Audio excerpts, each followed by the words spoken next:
کہ وہ انسان حال میں پریزنٹ کے اندر خوش نہیں رہ سکتا، یاد رکھے گا، جو ماضی میں رہتا ہے، اور وہ انسان فیوچر میں آگے جا ہی نہیں سکتا جو ماضی کے اندر رہتا ہے۔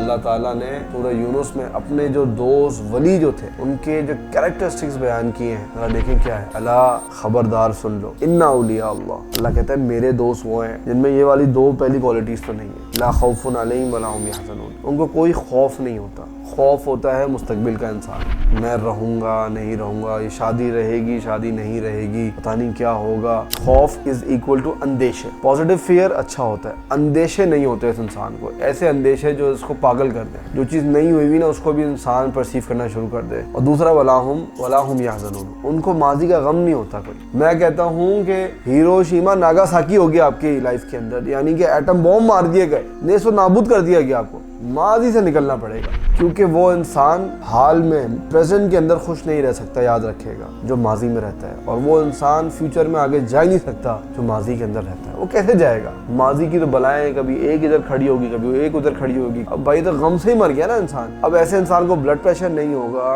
ایسے انسان کو ہارٹ کی ڈیزیزز نہیں ہوں گی، یا پھر کوئی اور جو ویکنیسز ہیں سائیکولوجیکلی یہ انسان ڈسٹرب نہیں ہوگا، تو کیا ہوگا؟ اور یہ اتنی بڑی بلائیں تھیں، اللہ کے رسول صلی اللہ علیہ وسلم نے دعا مانگی، اللہم انی اعوذ بک من الہم والحزن۔ ہم کہتے ہیں جو اندیشے جو ہوتے ہیں، جس کو ہم خوف کی بات کر رہے ہیں، پناہ مانگی ہے، جس طرح جادو سے پناہ ہے، حسد سے پناہ ہے، وسوسوں سے پناہ، اس سے ہی پناہ مانگی ہے۔ اصل میں بات ہوتی ہے، اسے ہم کہتے ہیں the art of letting go، the art of let go، یعنی فاعف عنہم، کہ چیزوں کو درگزر کرنے کا جو فن ہے یہ آپ کو سیکھنا پڑے گا۔ اگر آپ گڑے مردے نکالتے ہو بات پہ with reason without reason، اور آپ کی زندگی شروع ہی ماضی سے ہوتی ہے، پھر آپ زندگی میں کبھی بھی خوش نہیں رہ سکتے، یاد رکھیے گا، خوشی بھی انجوائے نہیں کر سکتے اگر ایک انسان نے اپنے آپ کو ماضی سے ڈسکنیکٹ نہیں کیا۔ ماضی سے سبق سیکھتا ہے انسان، لیکن ماضی میں رہتا نہیں ہے۔